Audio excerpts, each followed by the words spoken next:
আজাদির আন্দোলন হলো ওই আন্দোলন যেটা এই জমিনের মুসলিমরা শুরু থেকে করে আসতেছে, এবং এই আন্দোলন এখনো শেষ হয় নাই।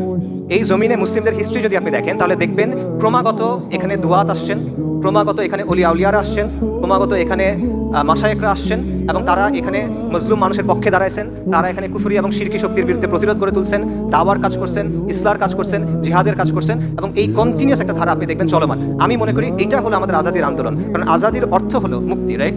তো মানুষের মুক্তি কখন আসে? মানুষের মুক্তি কোন সময় আসে? মানুষের মুক্তি আসে যখন সে কুফর এবং শিরকের অন্ধকার থেকে বের হয়ে তাওহীদ এবং ঈমানের আলোতে আসে। এটার বাইরে তো আর কোনো মুক্তি নাই।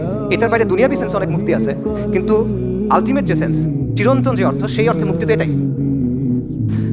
বাংলা এই বঙ্গভূমিতে, মুসলিম বঙ্গে কন্টিনিউয়াসলি যে ওলামায়ে কেরাম আসছেন, মুজাদ্দিদগণ আসছেন, দায়ীগণ আসছেন, তারা কিসের জন্য এতগুলো কষ্ট করছেন? তারা কিসের জন্য এত কাজ করছেন? সাহাবী রবি ইবনে আমর রাদিয়াল্লাহু আনহু, রুস্তম তাকে জিজ্ঞেস করলেন যে তোমরা এখানে কেন আসছো, কি চাও তোমরা মুসলিমরা?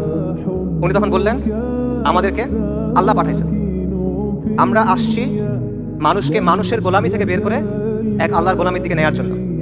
আমরা আসছি মানুষকে দুনিয়ার সংকীর্ণতা থেকে বের করে দুনিয়া এবং আখিরাতের প্রশস্ততার দিকে নেওয়ার জন্য। আমরা আসছি ধর্মের অন্যায় এবং অবিচার থেকে মানুষকে দ্বীন ইসলামের আদল এবং ইনসাফের দিকে আনার জন্য। আল্লাহ আমাদেরকে পাঠাইছেন তার দ্বীন সহ, যেন সমগ্র মাখলুকের কাছে আমরা এই দিনে দাওয়াত নিয়ে যাই। এই জন্যই সাহাবায়ে কেরাম পুরো বিশ্বে দাওয়াত নিয়ে ছড়ায় পড়ছিলেন। এই জন্যই বারবার এই ভূমিতে মুজাদ্দিদগণ আসছেন, দায়ীগণ আসছেন, মাশায়েখগণ আসছেন।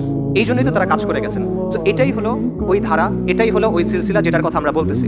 আমরা জাতি রাষ্ট্রকেন্দ্রিক যেই স্বাধীনতা, সেটার কথা আমি বলতেছি না। আমি বলতেছি জাহিলিয়াতের অন্ধকার থেকে দ্বীন ইসলামে আসার যে স্বাধীনতা, সেটার কথা। এবং এই আজাদির আন্দোলন চলমান, এটা এখনো শেষ হয় নাই।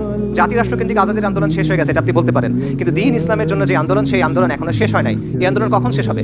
যখন আমরা মানুষের বাদ মতবাদ ফেলে দিয়ে এক আল্লাহর কালামের দিকে যাব, যখন আমরা তন্ত্রমন্ত্র ফেলে দিয়ে কোরআনের শাসনের দিকে যাব, যখন আল্লাহর জমিনে গায়রুল্লাহ শাসন বাদ দিয়ে আমরা এক আল্লাহর যে বিধান, সেটা যখন কায়েম হবে, তখন এই আন্দোলন শেষ হবে। তার আগ পর্যন্ত এই আন্দোলন চলমান থাকবে।